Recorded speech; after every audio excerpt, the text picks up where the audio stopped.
ओडिशा को high alert सप्ताहे पर्यंत वर्षारू नहीं निस्तार सत है पाणीपाग विभाग पूर्वानुमान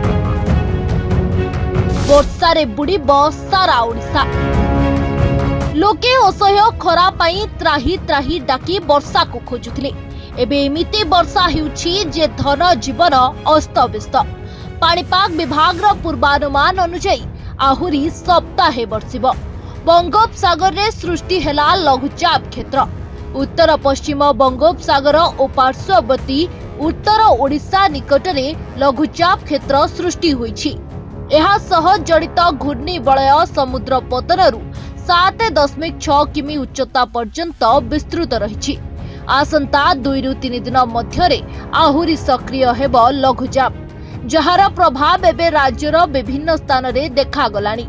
ट्विन सिटी रे जोरदार वर्षा देखा मिलुछि वर्षा सह स्थाने स्थाने बिजुली और घड़घड़ी मध्य देखा मिलुछि वर्षार प्रभाव रे कंधमाल जिल्लार समस्त सरकारी और बेसरकारी स्कूल को जिलापाल छुट्टी घोषणा करिसेंती भारतीय पाणीपाग विभाग आकलन अनुसार आसंता काली अर्थात 3 तारिख आड़कू उत्तर पश्चिम बंगोपसागर एवं एहार आखपाख अंचल रे एक लघुचाप बलय सृष्टि होइथांता प्रभाव रे दक्षिण पश्चिम मौसुमी वायु सक्रिय होइथांता एवं उत्तर बंगोपसागर संलग्न बांग्लादेश उपरे जो घूर्णिबलय सक्रिय रहिछि लघुचाप सृष्टि करिबारे ताहा साहाय्य करिथांता ओडिशा रे गतकाली ठारू वर्षा आरंभ होईछि एवं एबे लघुचाप सृष्टि होई सारिछि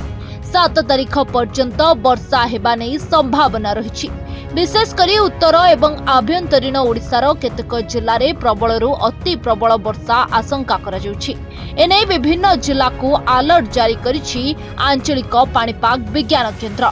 दक्षिण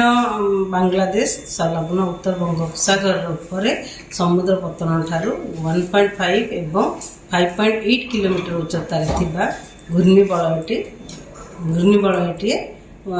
फॉर्म होईछि किबा सृष्टि होईछि यह उच्चता सहित दक्षिण पश्चिम दिग को ढली करी रहिछि एवं एहार प्रभाव रे 3 जुलाई पाखापाखी उत्तर पश्चिम बंगोपसागर एवं ता पाखापाखी अंचल उपरे एक लघुचाप सृष्टि होबार संभावना रही जहा फल कि आगामी 7 दिन पर्यंत पूरा राज्य में वर्षा रहिबो वर्षा सहित प्रबल अति प्रबल वर्षा मध्य हेबार संभावना रही आगामी 24 घंटा उत्तर भारत उत्तर ओडिशा एवं उपकूलवर्ती अंचल ओडिशा अंचल जिला गुड़िकर